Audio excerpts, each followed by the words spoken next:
The 2013 non-conference men's basketball season is off and running as we close out the month of November.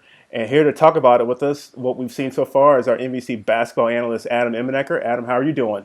I'm doing well. How are you, Derek? I'm doing well, and basketball season's off and running. We've got a number of MTEs coming up this week with the non-conference season. And Yep, I guess let's jump right into things. Starting right up at the top, Wichita State, they obviously have gotten off to the start that we've come to expect. sure.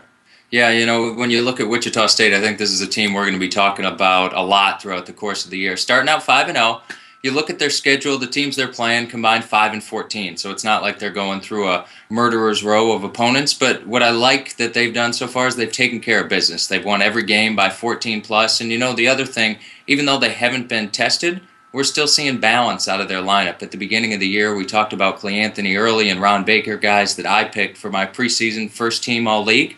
Well, it's also been Fred VanVleet and Takeo Cotton really stepping up and making plays. VanVleet has led his team in scoring 3 out of those 5 games, led him once in rebounding, which is always great to see from your point guard. And Cotton's led him in scoring once as well, averaging just about 10 points per game. But the other thing he's done is he shot it well from 3, 42% from 3 when the knock on him in the past is he hasn't been able to shoot the ball. So they're really rounding out as a group, and they have some challenges coming up. But I'm really looking forward to seeing how they continue to progress throughout the year.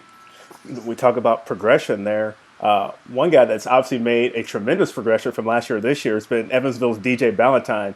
29-29, he's had 31 points. That guy's gotten off to a fantastic start for the Aces. Yeah, this is a guy that really deserves some national recognition for the way he started the year. You mentioned that the first 5 games, starting 29, 29, 29, the first 3 coming back with a 32-point outing, and then what's he gonna do the following game? Come back with another 29-point outing. So it's got to be his favorite number or something because he keeps going there. But when you talk about Evansville, they're 5-0 as well, and they're doing it. They're doing it with balance. They're doing it with DJ Balentine, but their offensive efficiency is off the charts. They're averaging about 90 points per game. They're 4th in the country in assists, 2nd in the country in field goal percentage at 57%. When you talk about DJ Balentine, I think what Marty Simmons is really excited about, not just his scoring, because obviously he's shown the capability of doing that, but also he's averaging about 4 assists a game. So he's really making plays for his team all across on the offensive end. Now, the Valley's gotten a great non-conference win from Indiana State. They defeated Notre Dame. Now, the Sycamores picked right behind Wichita State this year. Yeah. Those type of wins are what they're going to need to actually compete when we get around to conference play.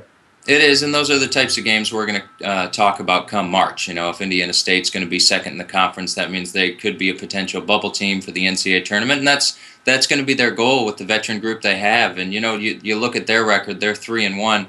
One loss to Belmont, 96-95 at Belmont. That Belmont team went into North Carolina the next game, the 14th ranked Tar Heels, and Belmont won. And it wasn't that they got lucky; they beat the Tar Heels pretty handily and pretty much dominated that game. So not necessarily a bad loss from Indiana State, but to be able to come back, show the grit and determination to win at Notre Dame, who was 21st in the country at the time, that's a great win for Greg Lansing's club. And if you're going to talk about a player on their team, how about the guy that leads them in points, the guy that leads them in rebounds, and the guy that leads them in assists, their senior leader, Jake Odom, having a great start to this year. Absolutely. And we look at that going down the line. It's been the non-conference wins are really what make the teams get noticed when we get to March. Yeah, and just before we sign off here for this one, I think one other quick shout out to Illinois State. Illinois State's a team that struggled a little bit early on, but they can come back and beat a Big Ten team, beat Northwestern. So great win for the Illinois State Redbirds. And again, that's stuff like you mentioned, Derek. That's great for the league, great for the conference. All right, Adam, thank you very much. We'll look forward to catching up with you again. We talk a little more basketball. Sounds good. Thanks.